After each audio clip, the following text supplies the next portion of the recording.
This little library has served generations of students since the early 70s.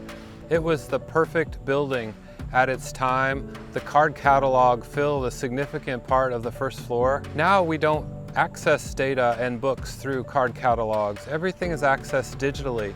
And so the new version of the library will use the same space in new ways. We'll add digital learning to the hard copy books and journals that will continue to be important. We'll emphasize group learning, more open learning spaces, more mentoring and tutoring spaces.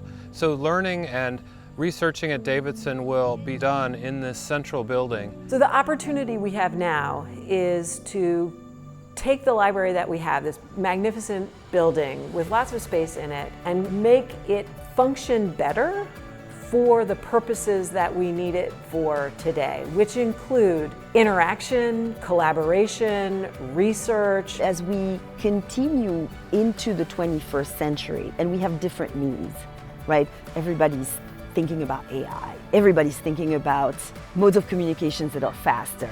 We need to do different things, and I think librarians are going to help us do these things in more efficient ways. We know for students that they require a wide range of resources, of expertise, of different kinds of spaces to support the ways that they like to learn, that they need to learn, and the future library will have all of those things and more. We know that faculty have special needs for their research and their writing and their scholarship. And we also see the future library being able to provide those things in ways that we aren't able to do now because of our space constraints. I can imagine, as we think about the future, cost effectiveness of an environment, the comfort of an environment, the reason why people would want to be in an environment might be to be nurtured and supported and provoked in conversational settings. The core work of helping students learn how to learn and learn how to make good judgments is intellectual work that we do in the library and other academic buildings. And the library and those other academic buildings are right at the heart of campus.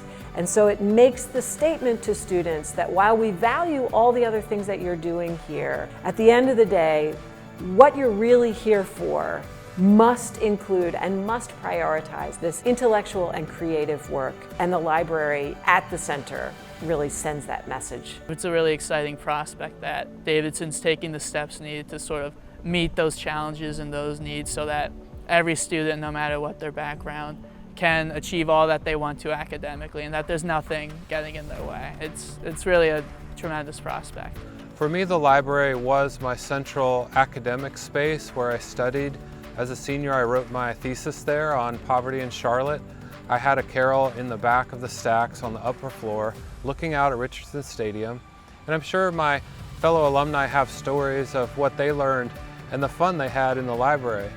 But you know what? It's time for the next 50 years of the library. It's time for the next generation of this building to serve students so as they prepare for 2027 and 2037, which is our bicentennial. We will have a current day library that has all of the digital resources and the books and journals that will allow them to be prepared for that world.